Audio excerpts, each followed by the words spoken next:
most infamous strobing. There's 1,000 videos on strobing, but this is just my take on strobing. It is so easy. It's all about highlighting. I'm talking a little bit louder. I'm sorry because this thing needs a battery and I don't have one and my husband's not home and whatever. So I just did this tutorial just to really just educate you on what strobing is. It's nothing new. It is just highlighting. That is it. It's highlighting without contouring. And then somebody came up with the word strobing and then it just, of course, runs off like fleek and all that other stupid stuff. But anyway, it's just highlighting. Now, do I love to do it? No, because I am a bit oily through my T-zone. So in about 2 hours, I'm going to be looking like a disco ball. I'm going to show you how I strobe. And I'd probably rather just strobe through this area or highlight or get that little bit of a shimmery glow right through this area. It's kind of where the sun is shining on you. Of course, you want to bronze with it. You don't really want to contour when you just want to make your highlighting kind of come out. Of course, you could. There's whatever you could do, whatever you want to do. But this is just kind of how I did it. My awesome, beautiful Becca Cosmetic Jaclyn Hill Champagne Pop. I absolutely love this highlight. It is so beautiful. It a little bit goes a long way. You have to be very, very careful, but this is what I'm wearing. I'm actually wearing it here. I'm wearing it here. I'm wearing it here. I'm wearing it under the brow, and I'm wearing it on my lid, and I'm wearing it on the forehead. You all know that I get a lot of use out of my champagne pop, so I absolutely love it. I hope that you like this tutorial. I'm going to go ahead and go right into it and explain all the steps, including the brushes that I am using. And I hope that you like it. And make sure to, as always, stop, do that monthly brush check, take care of your health, and I'll see you in another video.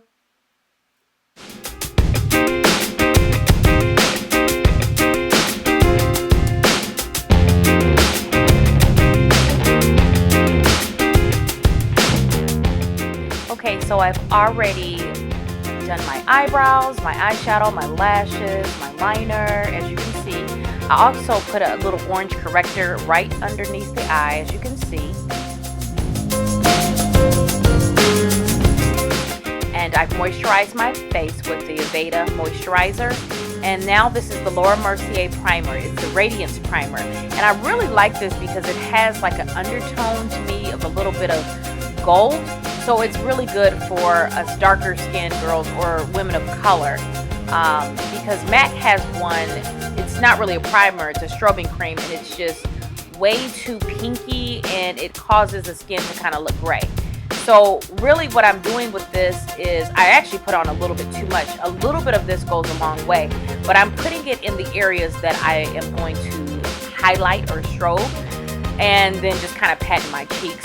Now this Becca Ever Matte Primer, this is a mattifying primer, and I want my skin to look matte in the areas that you see me touching. So then I'm going in with the Becca Satin. Actually, this is a foundation, and I gotta mix the two, sienna and tobacco, and I'm using the MAC brush in number 188. And I'm just twirling this all over the skin and making sure any little blemishes are covered and just applying my foundation. You can go ahead and put it all over the face. You don't want to avoid the spots where you put the primer.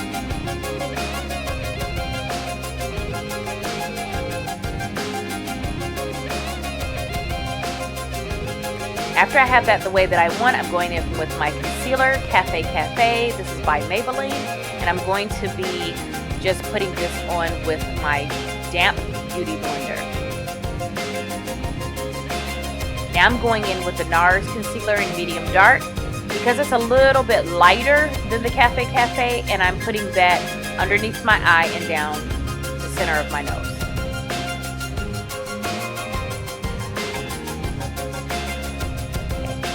Now this is totally blended out, and then I'm going in with the Sacha Buttercup powder, and then just this like puff that I got off of eBay.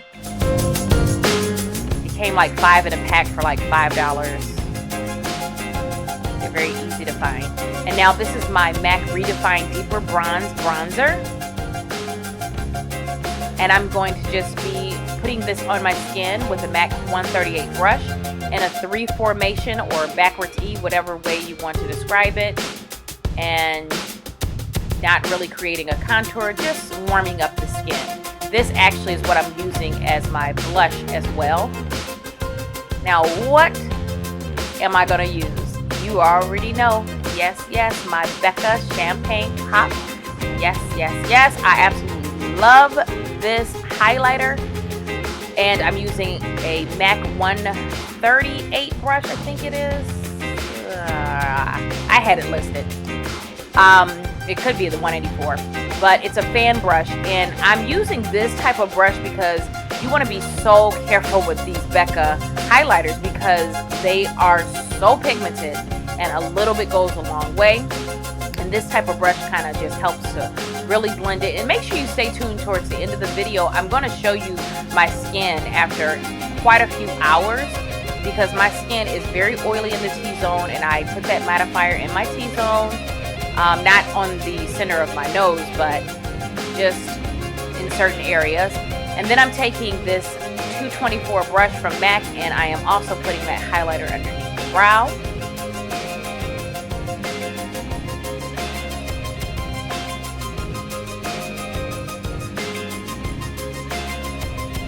And also in the tear duct.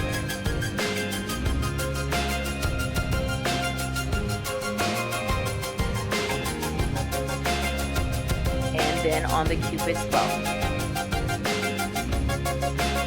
Now I'm using a NICKA K lip pencil. This is in the color brown. And then my MAC lipstick in Candy Yum Yum.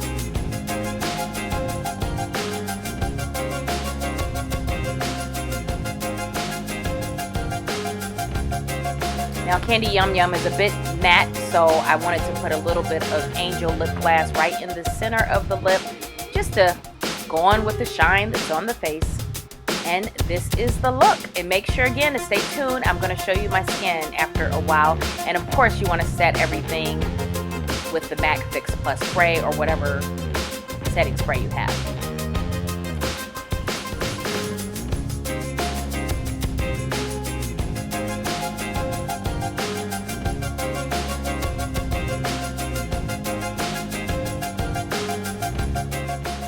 So this is my skin after about 3 hours or so. I don't think it looks that bad. I definitely use something to kind of mattify the skin. And this is the Strobe Liquid Lotion from MAC Cosmetics. This is something also that you could use underneath your foundation.